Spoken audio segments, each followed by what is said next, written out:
Hello guys, welcome. Collective reading tayo ngayon. So, tingnan natin to, okay? Kung kanino yung mapipick up nating energy. Be open-minded po, hindi po halos lahat makaresonate. Kaya piliin nyo na lamang. And thank you nga po pala sa mga nag-subscribe. Lalo-lalo na po sa mga bumabalik. Marami pong salamat. Give me the message for collective. Ano yung current energy? Okay, kung kanino man to. Kanino to mapipick up natin.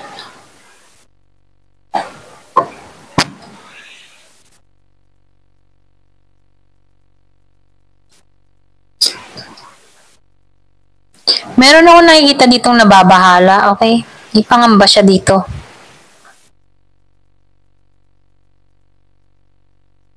May pangamba siya dito, may takot siya dito. Merong pinanghihinaan ng loob, ano? Kung kanino mga energy to. May Leo, Scorpio, Cancer, and Pisces. Gemini, Aquarius, and Libra. Yung bang tipo na gustong-gusto niya ng takasan yung mga nangyayari sa kanya. Ganon, okay? Meron siyang iniiwasan na tao dito.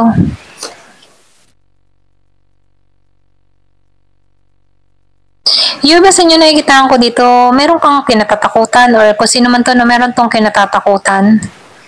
Kinatatakutan dito. Pero meron ako nakikita ditong gustong manuyo muli. Yung ba sa inyo meron kang past person, okay? Na inilisan mo, may takot ka or pwede rin sabihin, meron ditong nilihim or merong lihim, okay? Or meron kang tinakasan dito. Ganon yung energy mo. Tumakas ka dito na mabigat ang kalooban or meron kang inilisan na mabigat ang kalooban. Na wala na yung pagmamahal mo dito sa tao na to. Malakas yung Cancer. May Leo. Meron Gemini, Aquarius, and Libra. May Scorpio, Cancer, and Pisces. And Virgo, Capricorn, Taurus. Yung man tipong feeling trap ka, meron kang tinatakasan dito na sitwasyon na kung saan gusto mo makalaya dito.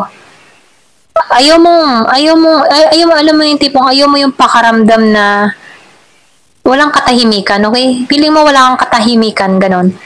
Wala ka ng lakas harapin to. Kasi meron ako nakikita ditong winasa ko, tinanggalan, or tinanggal ka dito, okay? Pero ganun pa man, nakikita ko dito, meron ditong gustong makipagkasundo. Makipagkasundo dito, okay? Kaya lang, kahit meron ditong gustong makipagkasundo, meron siyang takot na ayaw niya ng matrap, okay? Kumbaga, hindi nagiging malinaw para sa kanya, okay?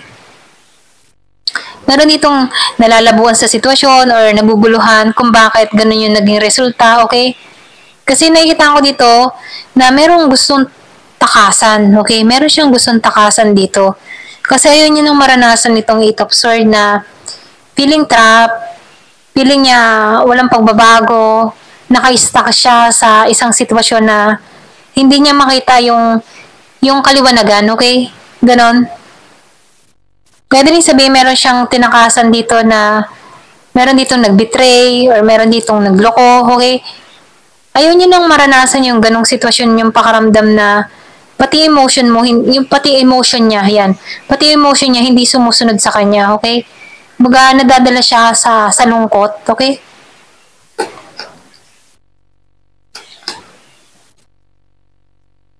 So, nakikita ko dito kasi meron siyang tao dito na hindi patas, naging makasarili sa kanya, madamot sa kanya, puro sarili lang ang iniisip, okay?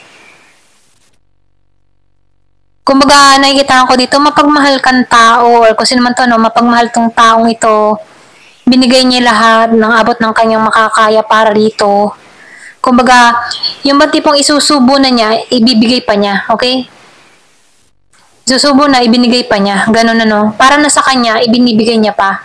Hanggang sa maside siya. Ganun yung ugali niya. Kumbaga, ano siya, kung pag nagmahal siya sa tao, unconditional love talaga.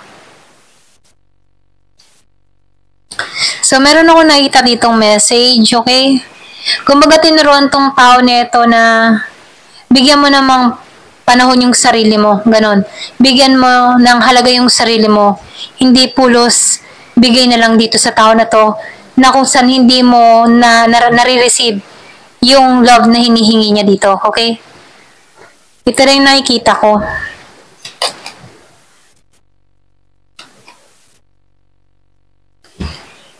So, nakikita ko dito, yung iba sa inyo may travel or meron nasa ibang bansa. Yung iba sa inyo lumayo, yan. Yung iba sa inyo lumayo. Before, hindi mo alam kung paano magsisimula muli, okay? Hindi mo maintindihan kung saan ka muli tutungo, paano mag-uumpisa, ganun. Hindi mo alam. Kumbaga, nawala ka eh. Parang, kung sino man to, no, parang nawala siya dito. Hindi niya alam kung paano makabangon muli. Pero, meron tong natutunan tong tao na ito na nagpamulat sa kanya kung bakit unti-unti niyang nire-renew yung sarili niya. Ganon. Unti-unti niyang binabangon or binabago yung sarili niya. Okay? So, nakikita ko dito na may pagbabago na naganap. Merong Year of the Dragon. Ako nakikita. Okay, so natuto ka dito. Yung iba sa inyo lumakas yung loob. Na kung saan before hindi niya alam kung paano magdesisyon, okay, para rito. Parang mismong yung kanyang sarili ang kumukontra, okay? Or parang kalaban niya kasi yung emotion niya dito sa tao niya dito ay nandun, okay? Pero nakikita ko dito, natuto siya dito. Kasi meron ditong tao na mismong sarili niya napabayaan niya. Pwedeng namayat, nag-lose siya, mga ganun, no? Yung bang tipong sa nangyayari, okay? Hindi niya nakita, okay? Hindi niya nakita na yung tipong alagaan yung sarili niya. Mismong siya, hindi niya naalagaan, okay? Ito rin nakikita ko dito, no? Kumaga, naging pabaya or napabayaan niya yung sarili niya dito, okay? Pero nagkaroon siya ng talino, lakas, okay? Kung bakit naalisan niya to, ganun yung energy. Parang naging klaro na sa kanyang lahat. So, logic na tong mag-isip, okay? Yung iba sa inyo meron tong suot-suot na obsidian, yung gemstone, okay? Ito na nafe-feel ko, black tourmaline, mga ganun, or black obsidian, okay? So, meron tong gemstone na sinusuot for protection, ganon.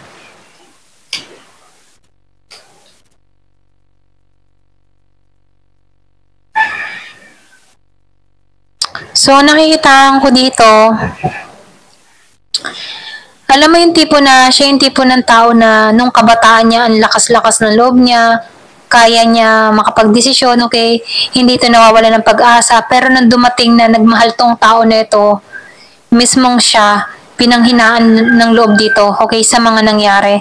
Pero nakikita ko dito,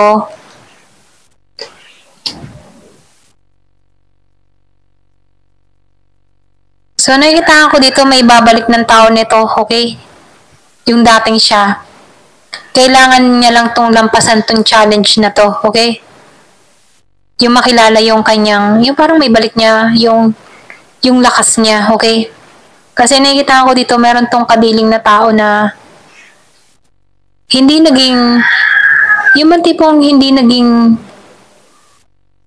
totoong partner sa kanya, toxic, okay? Or pwede rin sabihin na makasarili, hindi nakakapag-desisyon, okay? Parang selfish, okay? Ito lang nakikita ko, no? Pero nalampasan ng tao na to, okay? Ito rin nakikita ko. Pero pinanghinaan siya ng loob dito dahil sa ganito niyang kapareha, okay? Pero ganun pa man, bumangon siya dito kasi magkaiba sila ng pananaw, okay? Pananaw sa buhay. Ayan, ito lang nakikita ko dito. Kung kanino mga energy to, no? Kumbaga magkaiba sila ng pananaw. Merong Year of the Dog. Sarado yung isip nito, okay? Pero nakikita ko dito, unti-unti mo tong natatanggalan. Kung sa'yo to, no? Unti-unti mo tong natatanggalan, unti-unti mo tong natatakasan. may takot ka na ayaw mo nang maulit-mulit ito sa'yo, ganon. So, nakikita ko dito, no second chance ka na eh. Ayaw mo na ng bagong simula dito sa tao na to. Relationship is over, okay, pagod ka na, ganyan. Kasi nakikita ko dito, dun mo na-experience yung sobrang toxic na relasyon na mismong ikaw, nadala ka, okay, dahil sa pagmamahal mo dito sa tao na to, na kung saan ikaw mismo yung lakas mo, nahigop nito. Para siyang energy vampire, kumbaga, nanghihigop ng lakas, okay? Na-drain ka dito sa tao na to. May stress ka dito. Kasi naging patas ka dito sa tao na to, pero hindi ganon yung sinukli niya sa'yo. Mas pinili mo yung healthy choice mo, okay? Mas pinili mong maging single. Parang, mas pinili mong mahalin yung sarili mo, alagaan yung sarili mo, maging masaya. Yun yung choices mo, okay? Mas pinili mo yung happiest, okay? Kaligayahan mo. Mas pinili mo yung kaligayahan mo. Kasi itong tao mo, yung sinabi ko sa iyo kanina, kung kanina man to, para siyang energy vampire, gaslight, okay? Kumbaga, marami itong pretending, okay? Pwedeng pinasakay ka nito, pinaasa ka nito. Ito rin nakikita ko, hindi to naging totoo sa kanya mga nararamdaman. Ganon.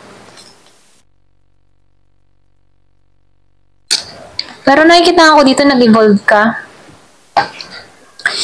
Nire-release mo na tong past. Okay, kung kanino man to, may releasing dito nangyayari. Ayan, ito lang yung nakikita ko. Thank you for watching. Love and peace.